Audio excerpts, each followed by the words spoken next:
يرفع الله الذين آمنوا منكم والذين أوتوا العلم درجات والله بما تعملون خبير. بسم الله الرحمن الرحيم. السلام عليكم ورحمة الله وبركاته.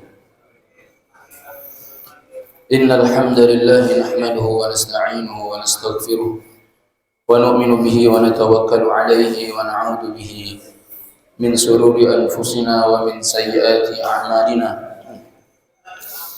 من يهده الله فلا مضل له ومن يضلل فلا هادي له. أشهد أن لا إله إلا الله وحده لا شريك له وأشهد أن محمدا عبده ورسوله لا نبي بعده. اللهم صل وسلم على محمد وعلى آله وأصحابه وبارك وسلم تسليما كثيرا. فقد قال تعالى: يرفع الله الذين آمنوا منكم والذين أوتوا العلم درجات والله بما تعملون خبير. وقال رسول الله صلى الله عليه وسلم في الحديثه فيما معنى: من سلك طريقا يلتمس فيه علما سهل الله له به طريقا إلى الجنة أو كما قال رسول الله صلى الله عليه وسلم. Para jamaah yang dirahmati oleh Allah, Al-Imam At-Tirmidzi, salah satu ulama muhaddis, di dalam sanadnya yang hasan bi isnadin hasanin, Rasulullah sallallahu alaihi wasallam bersabda: "Ma min ahadin yamutu illa nadima." Tidak ada seorang pun yang meninggal kecuali ia akan menyesal. Jadi kata Rasulullah, tidak ada satu orang pun yang meninggal dunia illa nadima, kecuali mereka itu akan menyesal. Qalu wa ma nadamatuhu ya Rasulullah. Para sahabat bertanya, wahai Rasulullah, apa penyesalan mereka? Penyesalannya wahai Rasulullah itu apa? Maka Rasulullah sallallahu alaihi wasallam bersabda, in kana muhsinan nadima alla yakuna sidada. Beliau bersabda, jika ia orang yang suka berbuat baik, ia menyesal karena tidak menambah kebaikannya.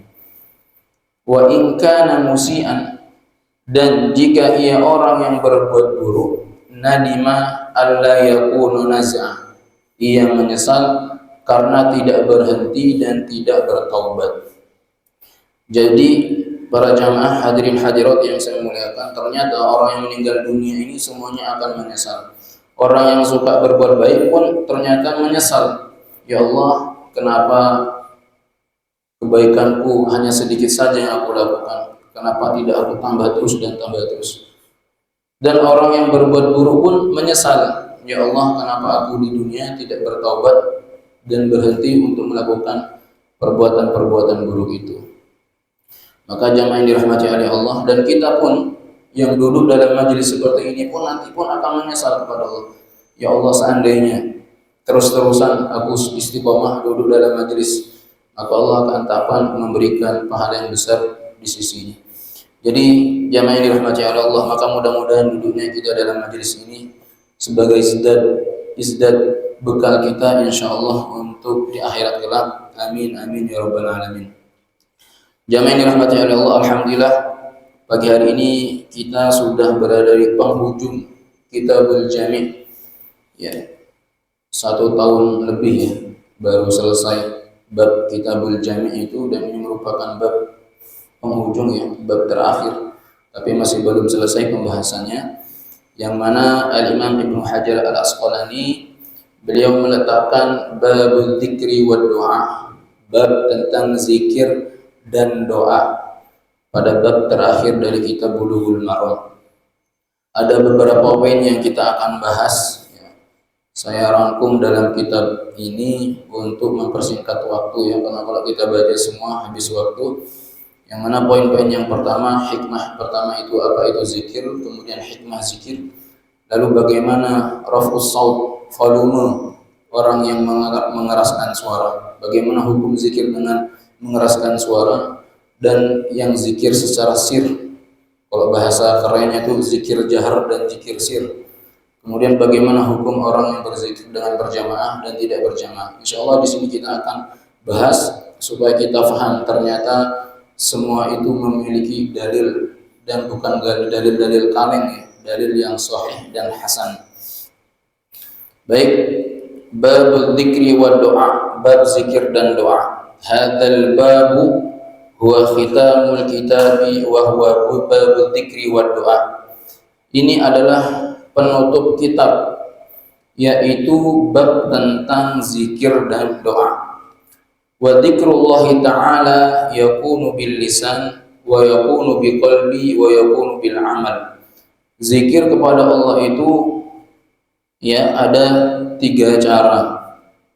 Yang pertama adalah yakunu bil lisan. Zikir itu bisa dilakukan dengan lisan. Wa yakunu bil qalbi, dan zikir itu juga bisa dilakukan dengan hati. Wa yakunu bil amali, dan zikir itu juga bisa dilakukan dengan perbuatan. Jadi jangan dianggap zikir itu hanya lisan. Subhanallah, alhamdulillah, Allahu akbar, la ilaha illallah. Jadi zikir itu bukan hanya sekedar dengan lisan ya, tetapi juga dengan hati dan dengan perbuatan. Fabil lisanu, apa itu zikir dengan lisan? Katasbih subhanallah, wa tahlil alhamdulillah, wa takbir Allahu akbar, wa tilawatil Quran wa ghairi dzalik. Membaca Al-Quran itu pun termasuk daripada zikir bil lisan ya. Jadi ada orang yang suka baca Quran terus tapi nggak pernah zikiran, nggak pernah salawat atau tasbihat, yang dibaca Quran saja, itu termasuk daripada zikir. Makanya guru kami itu pernah menyampaikan kepada para hufaz, para santri-santri tahfidz itu, kalian nggak usah macam-macam zikirnya, nggak usah sholawat ribuan kali, tasbihat ribuan kali, nggak usah. Sudah, zikir kalian itu murojaah, sehari minimal 3 juz ya, atau 2 juz lah begitu. Seperti itu. Jadi kami dulu santri-santri itu ya zikirnya ya sudah 2 juz, 3 juz, 2 juz, 3 juz. Itu karena itu merupakan daripada bagian daripada zikir ya. Kemudian wabil qalbi, zikir itu juga dengan apa? Dengan hati. Zikir dengan hati itu seperti apa? Wa huwa tafakkuru fi ni'amillahi ta'ala wa tsana'u 'alaihi, yaitu merenungkan nikmat Allah, wa tsana'u 'alaihi, dan memujinya, wa i'tiqadu anna hadhihi ni'am kulliha dalatun 'ala 'azamatillahi ta'ala, serta meyakini bahwa semua nikmat ini menunjukkan kebesaran Allah Subhanahu wa taala. Itu zikir dengan hati, Pak. Makanya seperti Nabiullah Ibrahim alaihissalam dan Abu Bakar As-Siddiq ya. Abu Bakar As-Siddiq itu ketika beliau itu pernah di kebun kurma suatu hari, maka Abu Bakar As-Siddiq itu melihat daripada burung. Ketika itu Abu Bakar As-Siddiq itu menangis. Dia menangis, kemudian para sahabat bertanya, "Wahai Abu Bakar, kenapa engkau menangis?" "Aku menangis mengingat kebesaran Allah Subhanahu wa taala. Ini burung, dia hanya memiliki hawa nafsu. Dia mati sudah tidak ada hisab. Sedangkan Abu Bakar kalau dia mati maka perlu hisab yang dipertanyakan di hadapan Allah taala." Nah, ini bagian daripada zikir bil qalbi. Jadi Pak, kalau kita tuh tiba-tiba mengingat Allah, mengingat kematian, melihat sesuatu ingat Allah, melihat alam semesta ingat Allah, itu juga bagian daripada zikru bil qalbi. Paham? Zikir dengan hati. Wa yakunu dzikrun aidan bil jawarih. Zikir juga bisa dilakukan dengan anggota badan. Seperti apa? Salat, war ruku' was sujud. Salat, ruku', sujud itu merupakan zikir perbuatan. Wal jihadu fi sabilillah, jihad fi sabilillah. Asyam, puasa, wa jamil anwal ibadat badaniyah, semua ibadah yang kaitannya dengan badaniyah itu disebut dengan zikir amal. Kemudian di sini juga disebutkan wa yakunu bil ibadatil maliyah. Kemudian sedekah itu juga bagian daripada zikir perbuatan. Ya, as-shadaqah waz zakah. Jadi zikir perbuatan itu sholat, puasa, sedekah, haji, itu merupakan zikir perbuatan.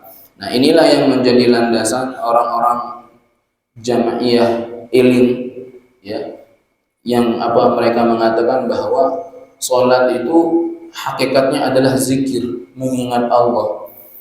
Banyak orang yang sholat tetapi tidak mengingat Allah, itu tidak ada manfaatnya di sisi Allah.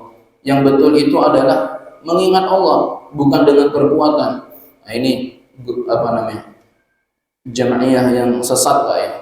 Makanya jangan heran banyak sekarang orang-orang pemahamannya jadi sholat itu tidak perlu dengan gerakan, yang penting ingat Allah, khusyuk, itu juga bagian daripada sholat.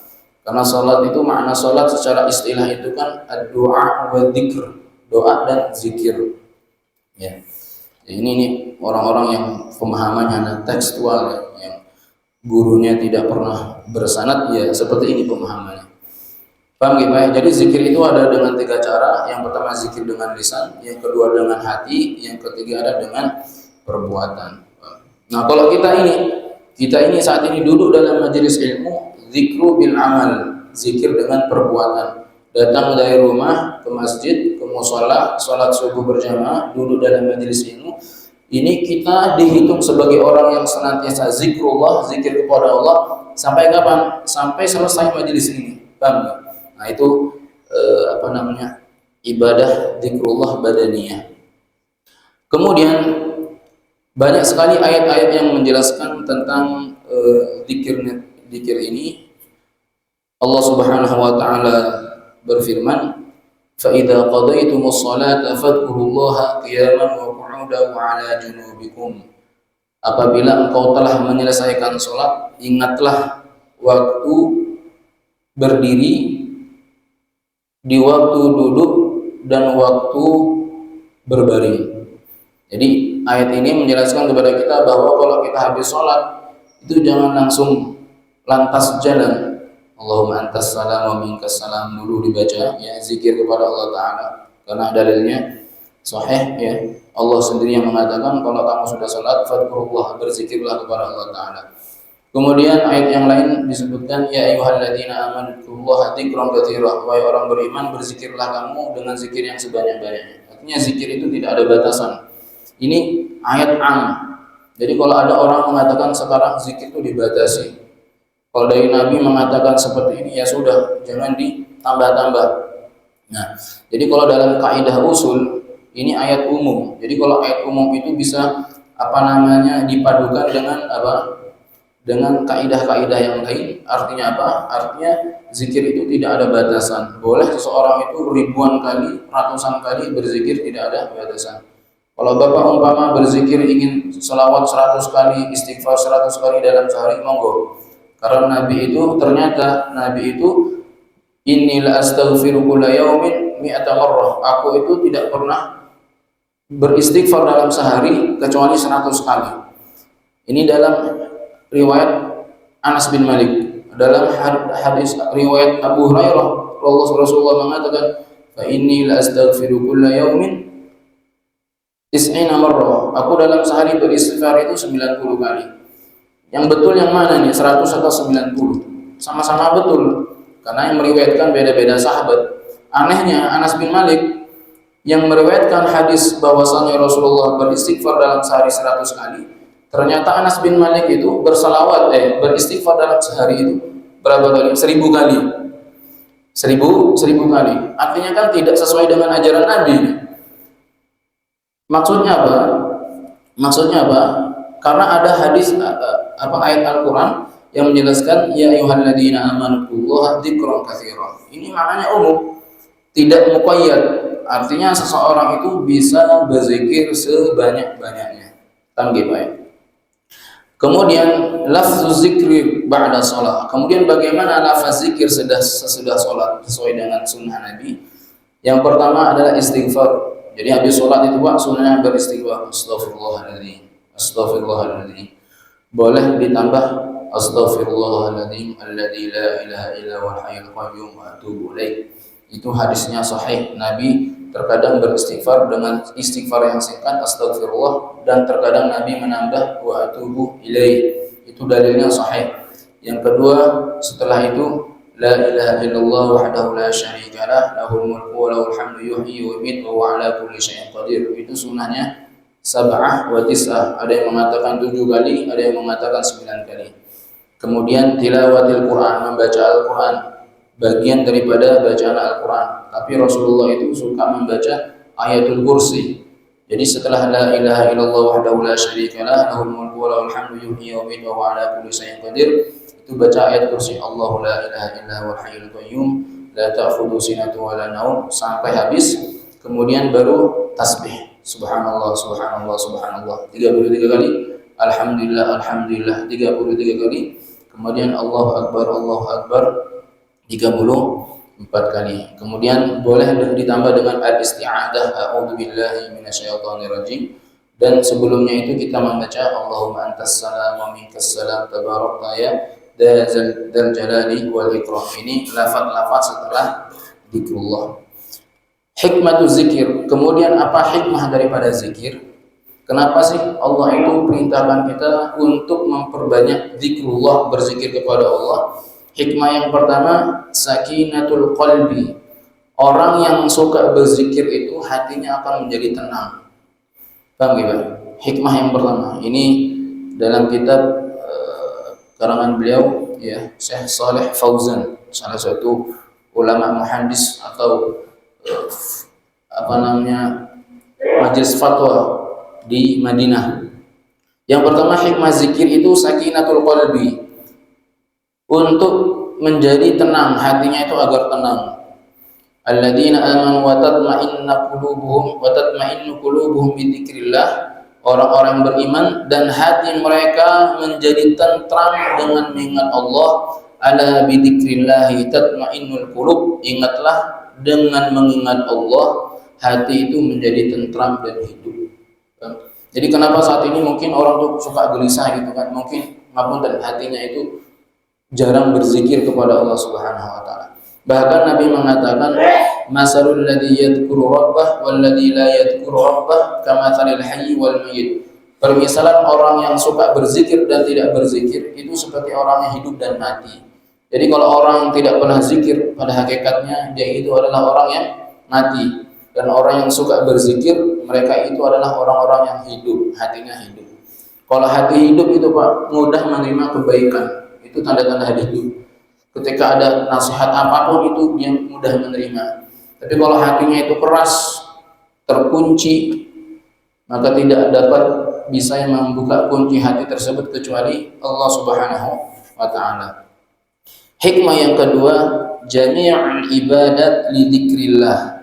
Semua ibadah itu zikrullah, intinya zikir kepada Allah Subhanahu wa taala. Wa aqimis sholata li dzikri. Zikirkanlah, dirikanlah salat untuk berzikir kepadaku. Ya, innama hiya li dzikrillah azza wa jalla wa shalah wa qiraatil Quran. Sesungguhnya bagian daripada mengingat Allah itu adalah salat dan qiraatil Quran. Jadi pada hakikatnya salat itu pun bagian daripada zikir, Pak. Coba kalau jenengan lihat, as-salatu tuftatahu bit takbir wa tukhtatamatu bis salam. Salat itu kan diawali dengan takbir Allahu akbar, zikir. Baca Al-Fatihah, zikir. Rukuk, subhanallah, subhanallah. Rabbana walakal hamd, sujud, subhana rabbiyal a'la wa bihamdi, zikir. Semua itu zikir ya. Kemudian qiraatil Quran pun zikir. Jadi hikmah yang kedua, jami'ul ibadat li dzikrillah. Semua ibadah itu intinya mengingat Allah. Yang ketiga, Allahu ma'ad dzakirin. Allah itu bersama orang-orang yang suka berzikir.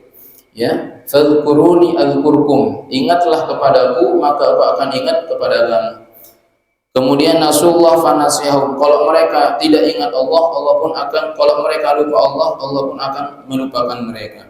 Jadi kalau kita zikir kepada Allah, maka ini tanda kita itu mengingat Allah. Kalau kita mengingat Allah, maka Allah pun akan ingat kita. Sebaliknya, kalau kita lupa Allah, Allah pun akan melupakan kita. Maka betul dalam ayat Al-Quran ketika Allah menjelaskan wa kadzalika atatka ayatuna fanasitaha. wa kadzalika al-yawma tunsa. Aku telah berikan kepada kamu ayat tanda-tanda kebesaranku agar engkau mengingat Allah, fanasitaha, engkau lupakan, tidak pernah berzikir kepada Allah. Wa kadzalika al-yawma tunsa, maka aku pun hari ini akan melupakan kamu. Bayangkan Pak, kalau kita dilupakan Allah, Masya Allah. Kalau kita pulang ke rumah, tiba-tiba orang tua kita melupakan kita, siapa kamu? Gitu kan aneh jadinya. Nah, kita di akhirat dilupakan oleh Allah Subhanahu wa taala. Allah Azza wa Jalla, Sang Maha Pencipta kita, maka kita pun akan celaka. Yang keempat, az-zikru hisnul mu'min. Zikir itu adalah benteng. Zikir itu adalah bentengnya orang benteng. Innal ladzina taqaw idza massaw ta'ifun minasyaitani tadhakkaru fa idahum mubsirun. Ini ayat bahwasanya zikrullah itu merupakan benteng. Allah ciptakan syaitan itu untuk apa? Untuk mengganggu Bani Adam. Ketika syaitan itu diusir oleh Allah dari surga, maka sumpah syaitan yang pertama itu apa? La'aqudanna lahum siratakal mustaqim thumma la'atiyannahum min bayni aydihim wa min khalfihim wa an shama'ilihim wa la tajidu aktsarum syakirin. Aku akan ganggu mereka itu anak Adam dari setiap sisi, barat, timur, selatan, utara, dari bawah, semua, sehingga mereka itu akan menjadi orang-orang yang lalai. Nah, dengan zikrullah ini akan membentengi itu semua, Pak. Ya, dengan zikrullah itu akan membentengi diri kita, sehingga setan itu tidak akan mampu menggoda daripada anak Adam. Yang kelima, adz-dzakirunallah hum ulul albab. Orang yang berzikir kepada Allah merupakan ciri-ciri orang yang berakal.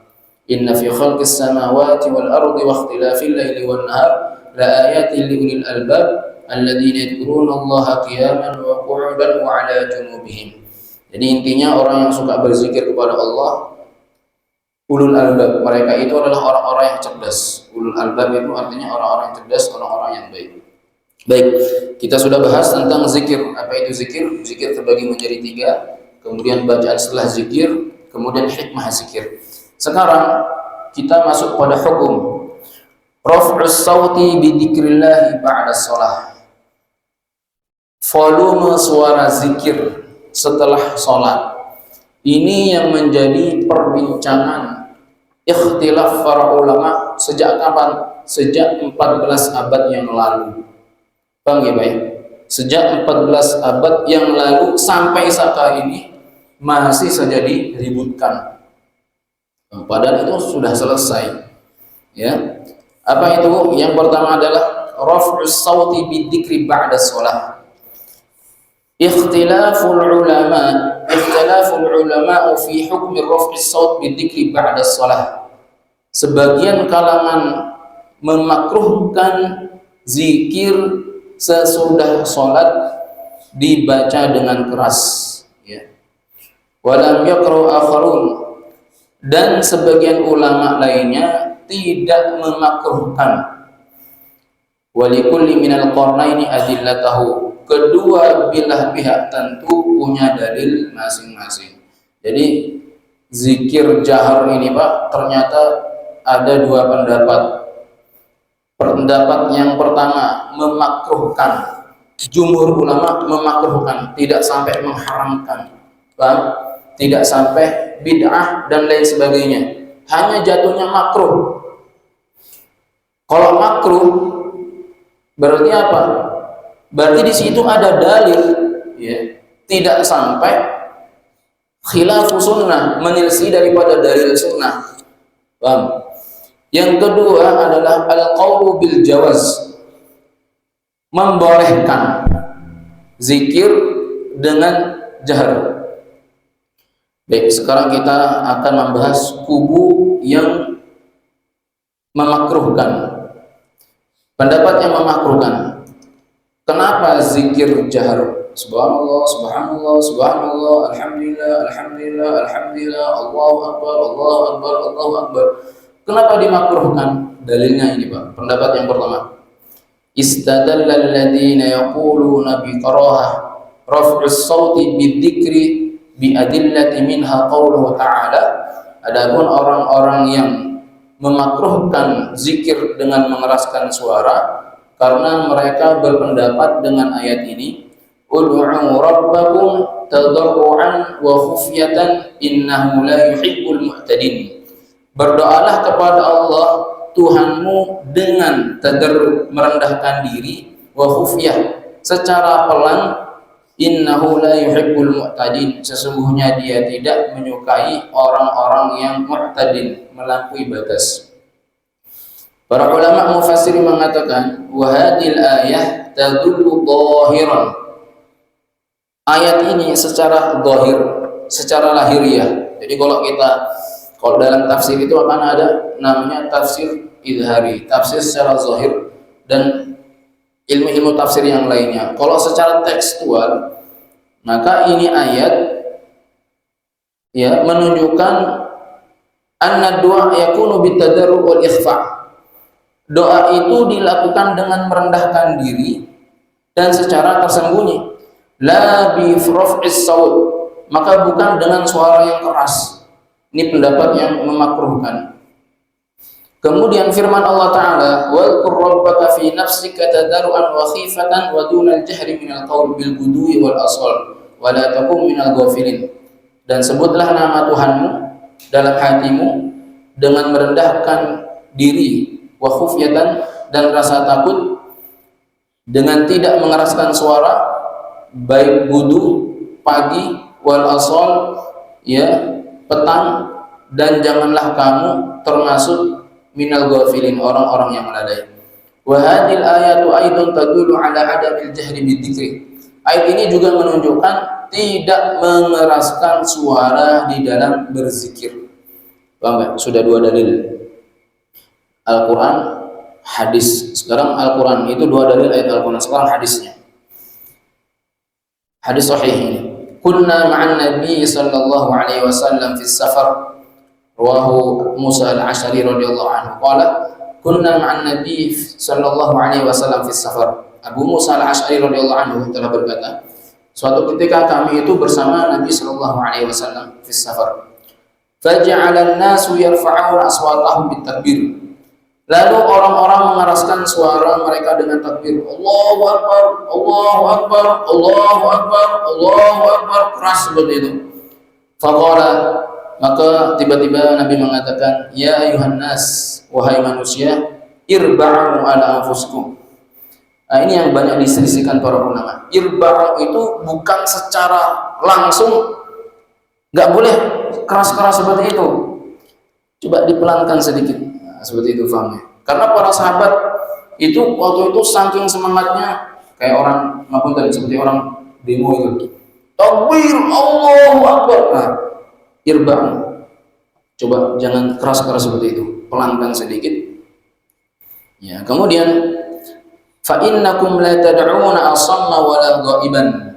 Sesungguhnya engkau itu tidak berdoa kepada sang yang tuli dan buta. Innakum tad'una sami'an qariban wa huwa ma'akum. Sesungguhnya kalian itu berdoa bersama bersama sang maha sami'an, yang maha dekat dan maha mendengar. Ya. Hadis ini diriwayatkan oleh Imam Bukhari dan Muslim. Qala Imam Syihabuddin Al-Asqalani fihi dalatun. Nah, ini Imam Syihabuddin Al-Asqalani beliau mengatakan dalatun ala qarahati raf'is sauti bid-du'a wad-dzikr. Nah, kesimpulannya kata Imam Syihabuddin, dalam hadis ini terdapat dalil atas makruhnya mengeraskan suara dalam doa dan zikir. Ini pendapat yang pertama, Pak ya. Pendapat yang pertama. Ya, pendapat kubu yang membolehkan. Sekarang kubu yang memakruhkan. Sekarang kubu al-qaulu bil jawaz, pendapat yang membolehkan. Nah, pendapat yang membolehkan ini membantah dalil-dalil sebelumnya. Pendapat yang membolehkan, wa ammal ladina yujizuna raf'as sauti bidzikr. Adapun pendapat yang membolehkan, istadallu bi adillah, mereka mengambil pendapat dengan dalil minha dari rawahu al-Bukhari wa Muslim fi sahihain, yang diriwayatkan oleh Imam Bukhari dan Imam Muslim dalam sahihnya. Beliau mengatakan an Ibnu Abbas radhiyallahu anhu qala kana raf'as sauti bidzikri hina yansarifu an-nasu min salatil maktubah ala ahdin Nabi sallallahu alaihi wasallam. Ibnu Abbas mengatakan dahulu mengeraskan suara dalam berzikir ketika orang-orang selesai sholat pernah terjadi di masa Nabi Muhammad sallallahu alaihi wasallam. Rawahu al-Bukhari wa Muslim. Hadis ini diriwayatkan oleh Imam Muslim. Bahkan Ibnu Abbas mengatakan, "Kuntu a'lamu idan sarafu bidzalik idza sami'tuhu." Dan aku tahu bahwa tanda selesainya salat berjamaah itu insarafu sami'tahu, dengan kerasnya suara zikir yang dilakukan oleh para sahabat. Hadis pertama, ternyata zikir jahar setelah salat itu ada dalilnya. Tahu ya Pak? Jangan sampai begini Pak, ngapunten. Jangan sampai kita itu alergi. Ngapunten sekali. Ada orang yang zikirnya setelah jahar alergi kali kita dengar. Atau ada orang yang zikirnya dia biasa jahar, ada yang zikirnya itu alergi juga melihat orang seperti itu. Jangan sampai seperti itu. Karena semua ini memiliki istidlal, dalil-dalil yang sahih. Nanti kita lihat bagaimana bijaknya ulama ini ketika menyikapi kesimpulannya. Kemudian wa bina'un 'alal hadis dhahaba ba'd ulama ila 'adamil man'i minal jahli bidzikri ma'as salatil mafruḍah. Berdasarkan hadis ini para ulama mengatakan ila 'adamin berpendapat ila 'adamil man'i minal jahl. Tidak ada larangan mengeraskan zikir setelah sholat fardu. Ya, ini yang berpendapat mufti ulama Madinah. Ya, termasuk guru kami juga ini sanadnya sampai ke sana. Ya, di Libya. Bahwa tidak ada larangan mengeraskan zikir setelah sholat fardu. Ini dari Imam hadis baik. Sekarang kita lihat pendapat mazhab. Wa qala Imam Syafi'i. Imam Syafi'i mengatakan, innal jahra bidzikri yustahabbu idza kana lisqasdi ta'lim. Nah, di sini ada pengecualian. Mengeraskan zikir itu disunahkan apabila bertujuan lita'allum, untuk mengajarkan. Untuk mengajarkan. Nanti ini disebut lagi. Wa qala Imam Suhabuddin mengatakan, inna warada min jahrin nabi wa ashabi bidzikri ba'da sal inna makana li ghadhi ta'allum wa lam yakun ala sabilid dawam. Sesungguhnya apa yang diriwayatkan tentang Nabi SAW dan para sahabat mengeraskan zikir setelah sholat adalah untuk tujuannya mengajar la ala sabilid dawam, bukan dilakukan secara terus menerus. Ini bukan dilakukan secara terus menerus. Ya, qala Syafi'i fi kitab al-um. Nah, kata dalam mazhab Imam Syafi'i dalam kitab al-um, uhibbul imam wa ma'mun ayatullah ba'da shalah. Aku senang sekali apabila ada makmum dan imam itu zikirnya keras. Wa yahfuz dzikrahum. Dan aku senang juga yahfuz dzikrahum, mereka tidak mengeraskan suara mereka, kecuali imam yang ingin ta'allum mengajarkan kepada jamaah. Fayudharu hatta yu'lam thumma yasir. Ajarkan jamaah itu secara jahar, kemudian kalau sudah selesai maka disunahkan untuk mensirkannya. Ini pendapat Imam Syafi'i. Jadi begini Pak, jadi kita tuh harus melihat ahwal keadaan gitu. Ya. Kalau memang satu masjid itu di situ tuh banyak mu'allaf atau banyak orang-orang yang awam, maka seorang imam itu menurut jumhur ulama boleh kita menjaharkan zikir, tujuannya untuk apa? Lita'allum, untuk mengajarkan jamaah. Apa sih yang dibaca imam ini? Apa sih bacaan zikir setelah sholat ini? Tanggih seperti itu.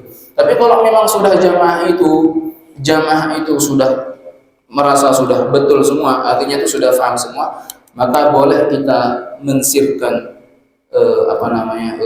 zikir tersebut. Dan perhatikan, di sini juga ada pembantahan ya, bahwa yang dimaksud Nabi Muhammad SAW itu jangan kamu mengeraskan suara kamu ketika berzikir, kamu itu berdoa kepada Sang Maha Pendengar. Itu maksudnya itu karena sahabat asbabul wurudnya itu sahabat memang terlalu kencang zikirnya. Tapi kalau zikirnya itu hanya sekedar subhanallah, subhanallah, subhanallah, terdengar dengan suara kita, terdengar diri kita dan di samping, itu tidak menjadi masalah. Itu bukan bagian daripada ancaman hadis tersebut. Karena begini, kalau seandainya kita menarik ayat Al-Quran yang mengatakan bahwasanya jangan kamu berzikirlah kamu dengan khusyuk dan khudu. Kalau seandainya itu kita pukul rata, zikir itu secara sir, kita tanya, bagaimana dengan talbiyah? Labbaik Allahumma labbaik, labbaik la syarika lak labbaik. Itu kan bagian daripada zikir. Ya. Di situ disunahkan untuk dikeraskan kan? Artinya di sini memahami ayat Al-Quran tidak secara tekstual seperti itu.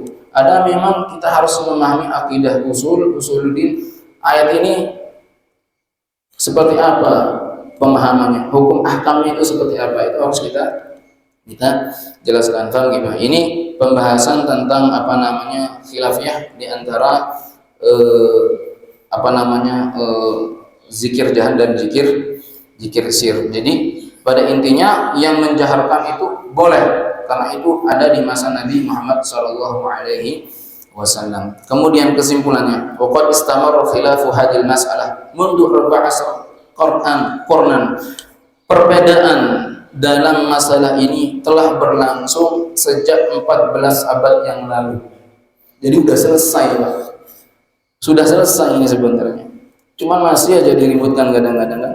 Karena begini, Pak, terkadang kita itu berdalil itu sesuai dengan selera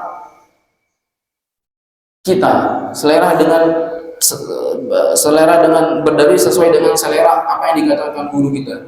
Ketika ada yang disampaikan dengan guru-guru yang lain nggak sesuai dengan selera kita, kita tinggalkan mentah-mentah. Ini penyakit bahaya. Paham? Jadi, kayaknya ini pendapat ini tidak sesuai dengan pendapat saya selama ini. Udahlah. Kalau hanya sekedar tidak mengamalkan itu nggak apa-apa. Tapi kalau sampai menjustis bahwa saya itu nggak benar, tidak ada dalilnya, ini yang bahaya. Ya, saya pernah katakan tadi dulu kami itu betul-betul menyalahkan doa orang yang membalik tangan seperti ini. Allahumma ya Allah jauhkan bala. Ini ngapain lagi doa dengan balik-balikkan tangan seperti ini? Nggak ada dalilnya. Setelah kami daurah hadis dengan guru-guru kami, ternyata terdapat dalam riwayat kitab Sabah, ternyata itu ada dalilnya gitu. Jadi kita itu jangan mudah menyalahkan sebelum kita tuh tahu dalil. Wa qad kana katsirun minan nas yastariqun aqwatahum fi mithl hadhihi masyaqqat, dan banyak manusia menghabiskan waktu mereka dalam perdebatan ini.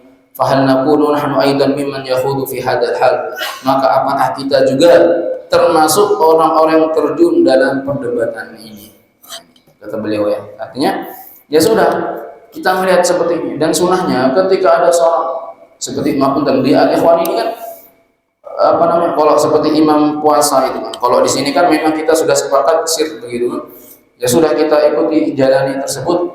Kemudian seperti terkadang ada imam, baik itu imam sholat Jumat, imam sholat tarawih, itu kan kita melihat background mereka itu kan bermacam-macam. Ada yang zikirnya jahar, maka ketika berzikir jahar ya sudah kita hormati. Berarti orang ini pemahamannya zikir jahar, kita hormati. Subhanallah, subhanallah. Oh, ini zikirnya sir, ya sudah kita hormati seperti itu. Paham ya? Maka para ulama guru kami mengatakan, seandainya seluruh ulama bermufakat menjadi satu untuk menyatukan satu mazhab, satu pemahaman, wallahi la yakunu abadan, demi Allah tidak akan pernah bisa. Sekelas ulama apapun untuk menyatukan satu mazhab enggak akan bisa. Kenapa? Karena khilafiyah ini sudah sunnatullah. Yang namanya perbedaan itu sudah sunnatullah. Kalau seandainya orang itu ingin semua umat Muhammad SAW semua enggak pakai kunut, bahaya. Bahaya kenapa? Maka sunnah yang pakai kunut akan tertinggal. Atau semuanya pakai kunut, maka bahaya juga, karena sunnah yang tidak pakai kunut pun akan tertinggal. Karena dua-duanya ini pernah dilakukan Nabi Muhammad SAW. Ya, mudah-mudahan dengan kita duduk dalam majlis ilmu seperti ini akan menambah wawasan kita, sehingga kita akan lebih dewasa ketika kita menghadap yang namanya khilafiyah di antara para alim ulama. Mudah-mudahan bermanfaat. Subhanakallah wa bihamdika asyhadu an la ilaha illa anta astaghfiruka wa atubu ilaik. Wassalamualaikum warahmatullahi wabarakatuh.